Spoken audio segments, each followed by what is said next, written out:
세상을 우리가 살아가고 있는 우리 그리스도인들이 반드시 한 번쯤은 맞닥뜨리게 되어지는 문제가 하나 있습니다. 그것은 불공평한 세상 속에서 하나님은 공평하신가? 라는 그러한 질문입니다.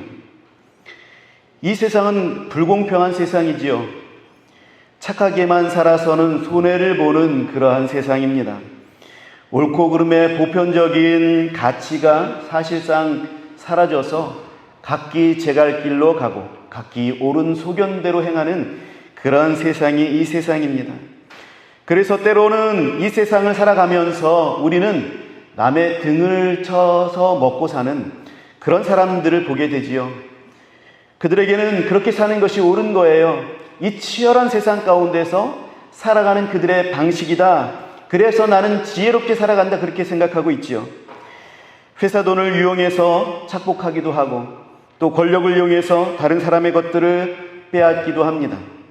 다른 사람들을 이용하여서 자신의 이익을 취하고는 그 사람을 나몰라라 하는 그러한 사람들, 또 사람들을 속여서 이득을 취하는 그렇게 사기를 치는 그런 사람들을 우리는 분명히 이 세상을 살아가면서 한 번쯤은 만나 보았을 것입니다. 이들은 다른 사람들의 마음을 아프게 하고 짓밟고도 평안하게 살아가고 있는 것처럼 보입니다. 누릴 것 다 누리고 오히려 그것 때문에, 그들이 소유한 것 때문에, 그들이 가진 것 때문에 대접받고 사는 것 같지요. 그런데 이게 세상이라는 것입니다. 어떤 사람들은 오히려 이게 지혜로운 것이다 이렇게 생각하기도 합니다.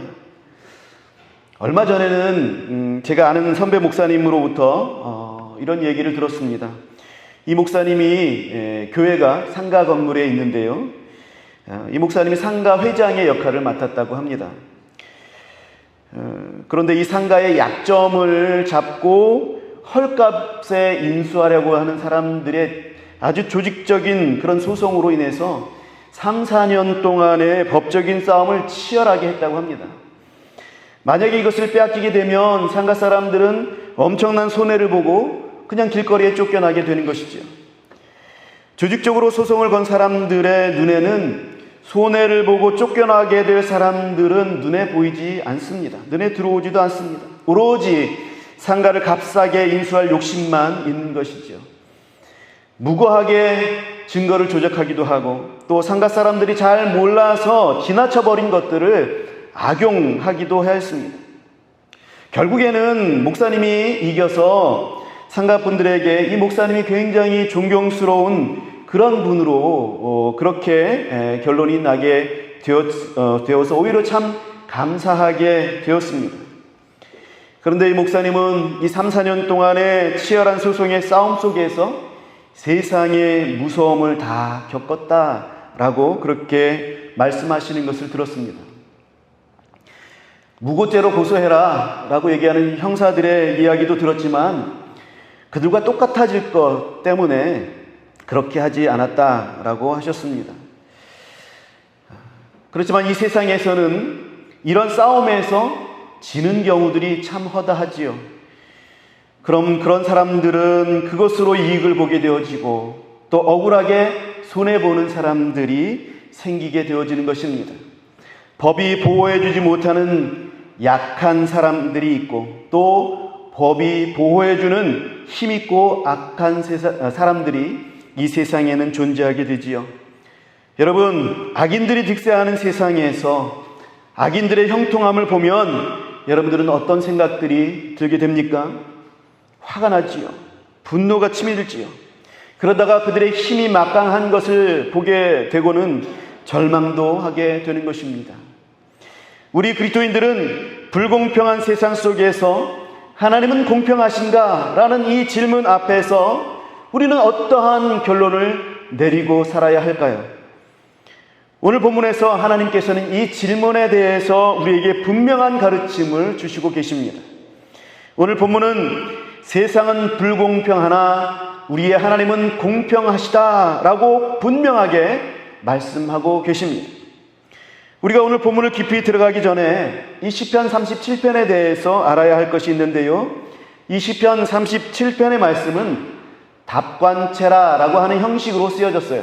이 답관체라라고 하는 것이 무엇이냐면, 여러분 삼행시 아시죠? 삼행시. 앞에 장기범 그러면 장 이렇게 하고, 장에 대해서 이렇게 얘기하고, 또 기, 또 범 이렇게 해가지고 삼행시를 짓게 되는 것입니다. 이 답관체가 바로 그러한 거예요. 히브리어의 이 알파벳이 있습니다. 그 알파벳 첫 글자를 따서 그렇게 시를 지어나가는 그런 형식이 이 답관체의 형식입니다. 이 37편은 그렇게 지어진 거예요. 이러한 시는요, 암기하기가 쉽겠죠. 답관체로 지은 시는 잘 암기하라고 그렇게 지어진 시예요. 기억을 쉽게 하려 했다라는 것은 그만큼 이 시는 특별하게 기억하고 있을 필요가 있어서 하나님께서 기억하라고 우리에게 그렇게 주신 시라라고 할 수가 있습니다. 그래서 옛날부터 얼마나 악한 자들이 형통한 것처럼 보이는 일들이 많았으면 이 시편 37편의 말씀을 늘 암송하여서 공평하지 않는 세상 속에서 공평하신 하나님을 의지하게 하려 하셨을까, 이런 생각을 해봅니다. 우리는 히브리어를 모르기 때문에 오늘 말씀을 쉽게 암송할 수는 없겠지만 이 내용만큼은 우리가 분명하게 기억하시기 바랍니다. 그래서 불공평한 세상을 우리가 살아가면서 우리의 신앙과 양심이 혼란에 오게 될 때에 이 말씀을 통해서 공평하신 하나님을 우리가 바라보고 힘을 얻기를 소망합니다. 오늘 본문 1절을 보지요. 악을 행하는 자들 때문에 불평하지 말며 불의를 행하는 자들을 시기하지 말지어다 말씀하였습니다.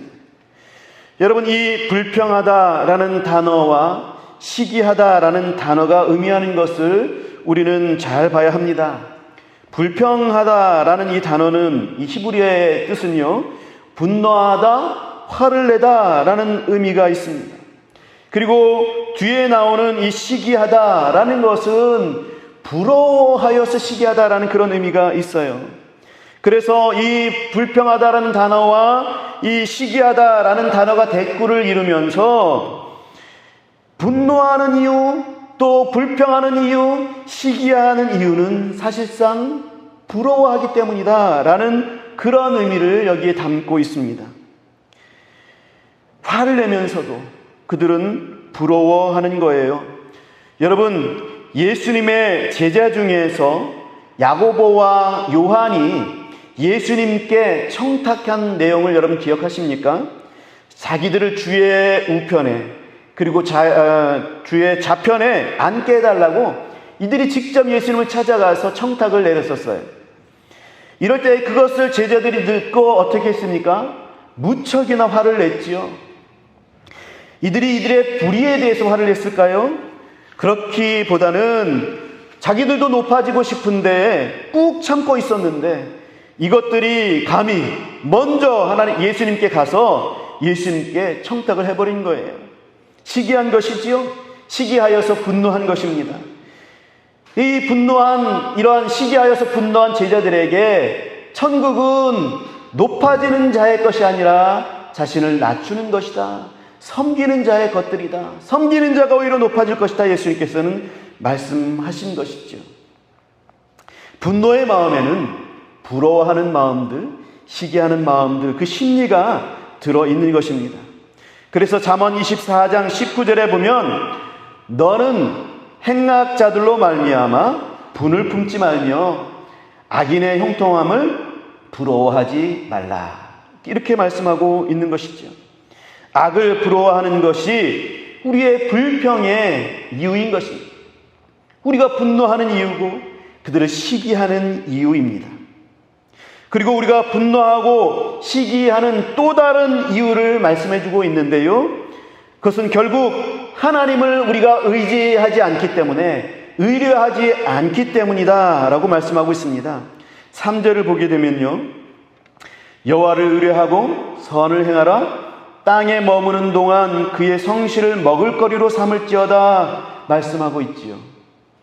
불평하는 것과 시기하는 것 대신에 너희들은 하나님을 의뢰하라, 이렇게 말씀하고 있는 거예요.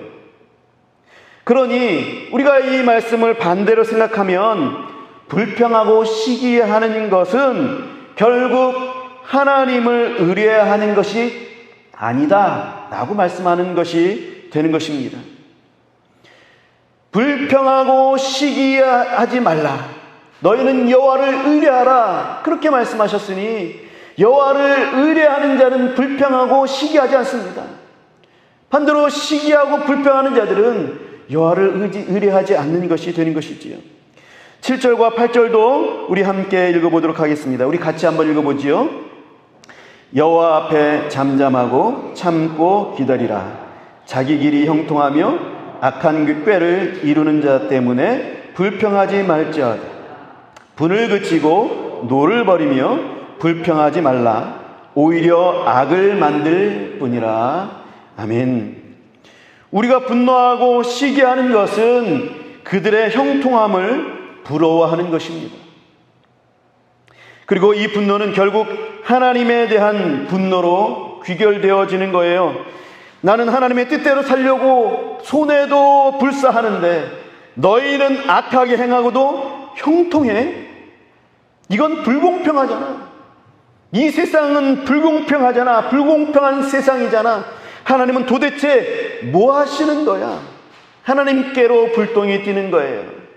우리가 그들을 시기하고 분노하고 또 불평하여서 이 세상이 불공평하다라고 그렇게 이야기하면서 결국에는 그 세상을 불공평하게 내버려 두시는 하나님께 향하여서 우리는 분노하는 거예요.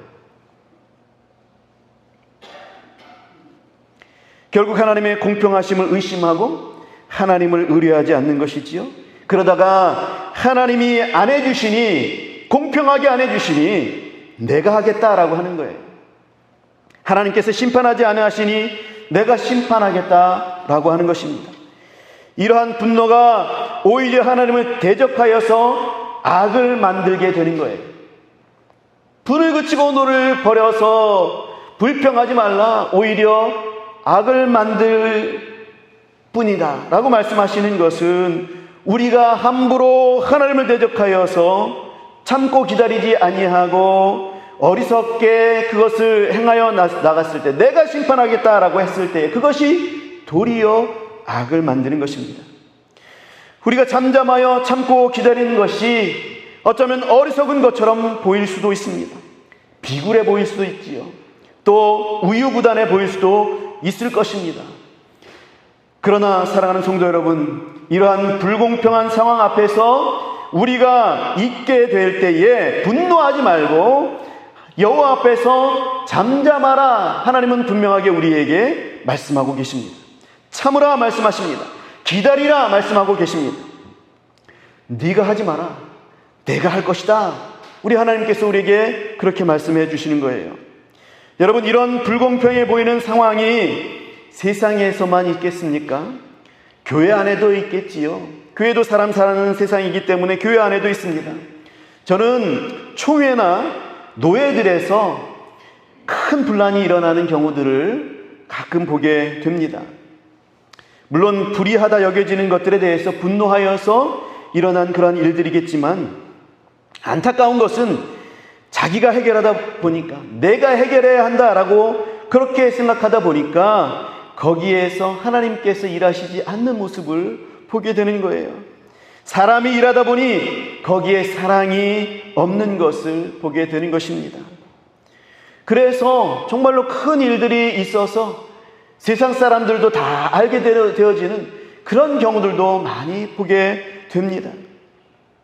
그래서 교회의 지도자들도 세상과 다를 바 없는 그런 싸움을 하는 것을 마음 아프게 보게 됩니다. 사랑이 없이 하는 것들을 여러분 정죄하는 것입니다. 정죄는 살리는 것이 아니라 죽이는 것입니다. 그래서 우리는 형제를 미워하는 것은 살인하는 것이다 라고 말씀하여 주시는 예수 그리스도의 말씀을 우리는 늘 기억해야 하는 거예요. 우리가 정죄하는 것은 보복이고 복수일 뿐입니다. 복수는 복수를 낳게 되어 있습니다. 그러니 치고받고 싸우는 것이지요. 오늘 7절과 8절의 말씀에 의하면 악을 만들어내는 것일 뿐입니다. 결코 자신에게나 공동체에게 유익하지 않아요. 세상이 보고 있습니다. 세상이 교회를 보고 있어요. 저들은 우리와 다른 줄 알았더니 오히려 우리보다 더 못하구나. 지금 현재 세상 사람들이 우리에게 이야기하는 바가 이러한 것입니다. 세상은 교회에서 무엇을 찾고 있습니까? 세상이 찾고 있는 것을 하나님도 동일하게 우리에게 찾고 계시는데요, 세상은 우리 교회에서 사랑을 찾고 있습니다. 사랑하는 성도 여러분, 그래서 우리 행주교회는 그 사랑으로 소문난 그런 행주교회가 되기를 간절히 소망합니다. 행주교회 갔더니 정죄보다 사랑이 더 넘치더라. 행주교회 갔더니 비난보다 격려가 더 넘치더라. 행주교회에 갔더니 날 위해서 진심으로 기도해 주더라. 나를 정말로 사랑해 주더라. 행주교회 성도 여러분, 이런 교회로 소문나도록 여러분 각자 한 사람 한 사람들이 힘써 주셔야 합니다. 힘써 주셔서 그것을 세상의 향기로 풍겨내 주시기 바랍니다. 사랑하는 성도 여러분, 불공평한 세상 속에서 하나님의 공평을 보여줄 수 있는 곳이 교회 외에 도대체 어디에 있습니까? 우리가 이것을 보여주어야 합니다. 우리가 이 사랑을 보여주어야 해요.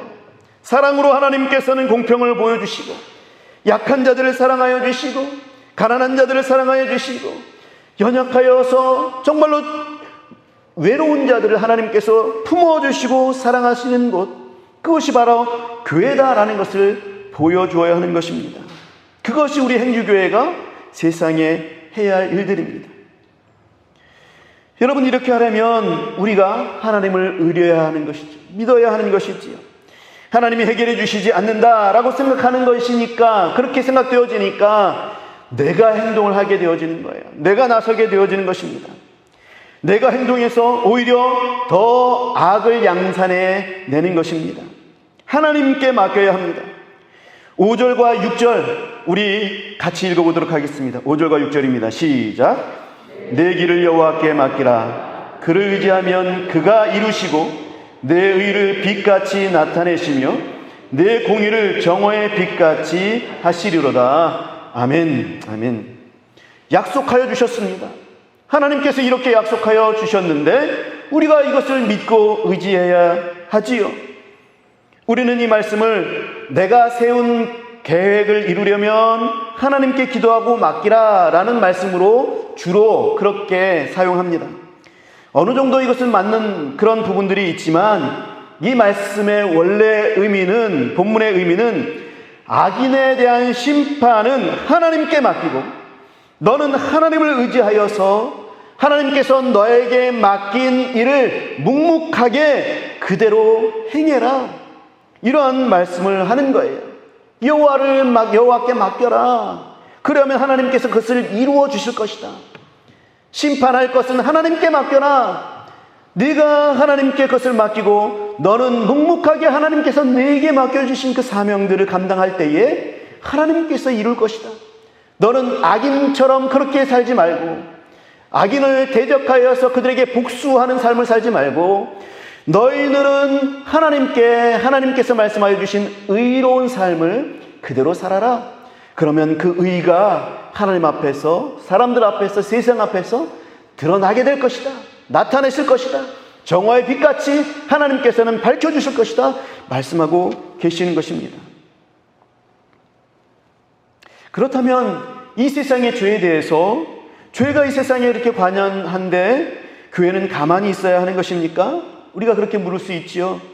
마땅히 교회는 하나님의 공의에 대해서, 하나님의 말씀에 대해서 선포하고 가르쳐야 합니다. 그것도 선지자의 그런 역할들을 교회가 감당하게 되는 것일지요. 그러나 우리가 그들을, 세상 사람들을 증오하거나 칼을 입에 품거나 독을 뱉어내는 그러한 식으로 그들에게 선포하라는 말씀이 아니에요. 이것은 우리가 해야 할 방법이 아닙니다.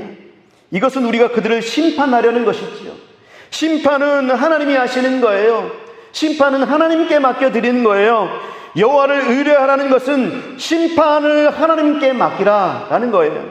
우리의 역할은 무엇입니까? 하나님과 세상 사이에서 제사장으로서의 역할을 감당하라라는 거예요. 우리의 역할은 제사장으로서의 역할이지 심판자로서의 역할은 아니다라는 것을 오늘 본문은 우리에게 말씀하고 있는 것입니다. 여호와를 의뢰하라는 것은 심판을 하나님께 맡기고 우리는 우리의 역할, 제사장으로서의 역할, 하나님과 세상 사이에서 세상의 죄악을 안타까워하고 그들을 위해서 빌며 그들에게 하나님의 사랑을 보여주고 하나님의 사랑으로 이끄는 자로서의 사명들을 감당하는 것, 그것이 제사장으로서의 역할이에요. 우리는 그 역할들을 감당하는 거예요. 심판은 하나님께 맡기는 것입니다. 우리의 역할은 사랑으로 세상을 품는 거예요. 이 코로나의 상황 속에서 참 안타까웠던 것은 교회가 세상과의 소통에서 참 서툴구나, 세상과의 대화가 참 서툴구나 라는 것을 알게 되었다는 것입니다. 교회는 세상 사람들을 적대시해버렸어요. 교회의 입장만 주장하고 세상을 사랑으로 품는 모습을 안 보여줬어요. 사단이 우리의 적이고 세상의 사람들은 구원의 대상입니다. 대적이 누구인지 우리가 헷갈렸어요. 교회가 물론 억울한 면들도 있었습니다. 목사로서 정말로 억울한 모습들이 있었지요. 그것을 알지 못하는 것이 아닙니다. 그러나 우리가 세상에 대해서 혐오와 정죄와 심판으로 그렇게 싸웠던 그런 구도로 우리가 교회를 세상에 나타내려는 것은 하나님의 방법이 아님을 우리는 기억해야 합니다. 하나님의 사랑을 전파하는 것이 아니라 증오와 심판으로 싸웠던 과거의 십자군 전쟁과 같은 그런 어리석음을 반복하게 되는 거예요.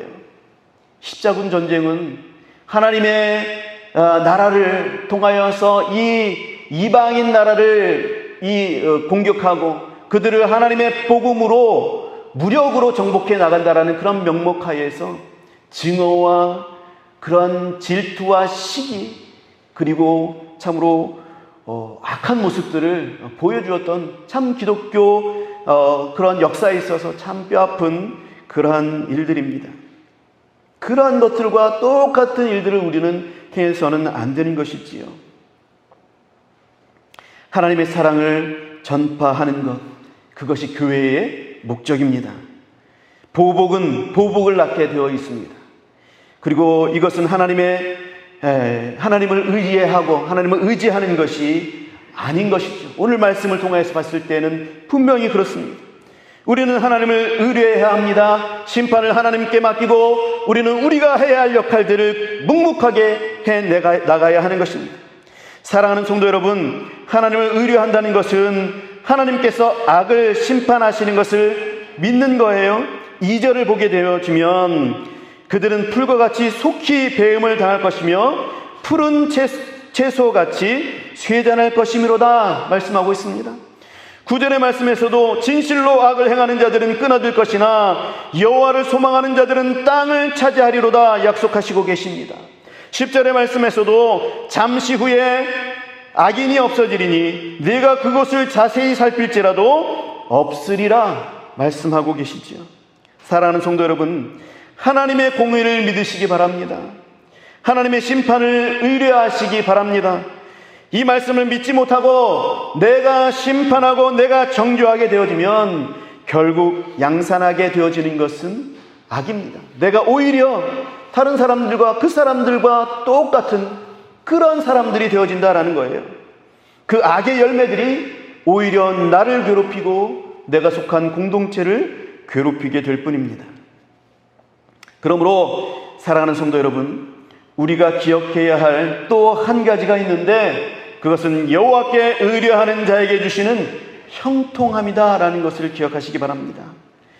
아까 첫 번째로는 우리가 기억해야 될 것은 하나님께서 심판하신 하나님, 반드시 약한 것을 심판하시는 하나님임을 믿어야 한다라는 것이고, 두 번째로는 하나님을 신뢰하고 의뢰하는 자들에게 형통함을 허락하여 주신다라는 거예요. 3절과 4절 우리 다시 한번 같이 읽도록 하겠습니다. 시작. 여호와를 의뢰하고 선을 행하라. 땅에 머무는 동안 그의 성실을 먹을거리로 삼을지어다. 또 여호와를 기뻐하라. 그가 내 마음의 소원을 내게 이루어 주시리로다. 아멘. 여러분, 공평을 소망하십니까? 공의를 소망하십니까? 내가 이루는 것이 아니라 하나님께서 그것을 이루어 주시는 것을 우리는 기억하시기 바랍니다. 우리 11절도 또 읽겠습니다. 11절 시작. 그러나 온유한 자들은 땅을 차지하며 풍성한 화평으로 즐거워하리로다. 아멘. 하나님을 의뢰하는 자들에게 하나님께서는 땅을 차지하게 하시고 화평으로 즐거움을 우리에게 허락하여 주신다라고 말씀하고 있습니다. 여러분, 온유한 자들이 어떤 자들입니까? 우직하게 믿음을 가지고 상황과 여러 가지 보여지는 것들에 이리저리 흔들리는 것이 아니고, 분노하고 또 시기하고 질투하고 하는 것이 아니라 우직하게 하나님의 의뢰하는 그런 믿음을 가지고 하나님의 때를 기다리는 자들이 온유한 자들입니다. 변함없이 주님 앞에서 꿋꿋하게 자기가 행해야 할 일들을 해가는 자들, 그런 자들이 온유한 자들인 것입니다. 사랑하는 성도 여러분, 온유한 자가 되시기 바랍니다. 우리 행규교회 성도님들은 온유한 자들이 되시기 바랍니다. 온유한 자가 되어서 하나님께서 맡겨주신 일들을 그저 행하시는 저와 여러분 되시기를 간절히 바랍니다. 묵묵히 사랑하시고 묵묵히 섬기시고 묵묵히 선한 일을 행하십시오. 묵묵히 하나님의 말씀대로 순종하며 사십시오.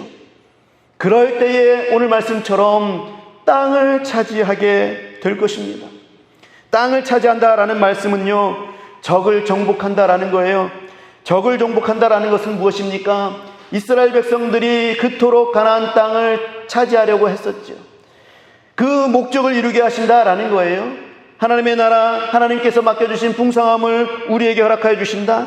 결국 이것이 무엇입니까? 우리에게 소원을 허락하여 주시고 평안을 허락하여 주신다라는 그런 의미입니다. 의로운 자가, 하나님을 의뢰하는 자가, 온유한 자가 승리하게 될 것이다 라는 말씀이에요. 이거 약속하시는 말씀이에요. 하나님께서는 이 원리를 말씀으로 오늘 우리에게 가르쳐 주시고 계시는 것입니다. 히브리 알파벳으로 외우기 쉽게 모든 백성들이 언제나 암기하게 하여서 악을 행하는 자들의 형통함을 보아서 우리를 좌절시킬 때마다 우리 하나님을 의뢰할 수 있게 그렇게 하시는 것이죠. 사랑하는 성도 여러분, 악인의 형통함을 보고 계십니까? 불공평한 세상에서 여러분들 살아가고 계십니까? 하나님을 의뢰하시기 바랍니다. 우리 여호와 하나님을 의뢰하십시다. 사랑하는 성도 여러분, 결국 하나님을 의뢰하는 자만이 하나님의 공평하심을 보게 되는 거예요. 하나님을 의뢰하지 못하는 자는 자신이 분노하여서 자신이 문제를 해결하려고 하기 때문에 결국 하나님을 대적하게 되는 것이죠. 그런 자들이 하나님의 의와 공의를 보지 못하는 거예요. 그 열매들을 거두지 못하게 되는 것입니다. 오히려 악을 양산해내게 되는 것이죠. 하나님을 의뢰하는 자만이 하나님께서 역사하여 주시고 하나님께서 그것을 이루어 주시는 것, 우리가 묵묵하게 온유한 자가 되어서 하나님께서 우리에게 맡겨주시는 그 일들을 행할 때에 그 행한 것을 하나님께서 드러내 보여주시고 오후에 정오의 낮같이 밝혀주시는 것을 우리가 목도할 수 있게 되어지는 거예요. 그러므로 사랑하는 성도 여러분, 하나님을 의뢰하시기 바랍니다. 하나님을 의뢰하심으로 하나님께서 우리를 공평하게 역사해 주시는 그 놀라운 능력들을 경험하시는 저와 여러분들이 되시길 간절히 바랍니다. 내가 심판하려고 할 때는 악의 결과들만 맛보게 될 것임을 명심하시기 바랍니다. 그래서 우리 행주교회 성도들은 하나님을 의뢰함으로 불공평한 세상에서 공평하신 하나님을 배웠고 온유한 자가 되어서 그 하나님을 세상에 보여주는, 그 귀한 하나님의 사랑을 세상에 드러내 보여주는 그런 성도들의 삶을 사시는 그런 은혜가 있기를, 그런 저와 여러분들이 되시기를, 그런 우리의 행주교회가 되시기를 우리 주 예수 그리스도의 이름으로 간절히 축원합니다.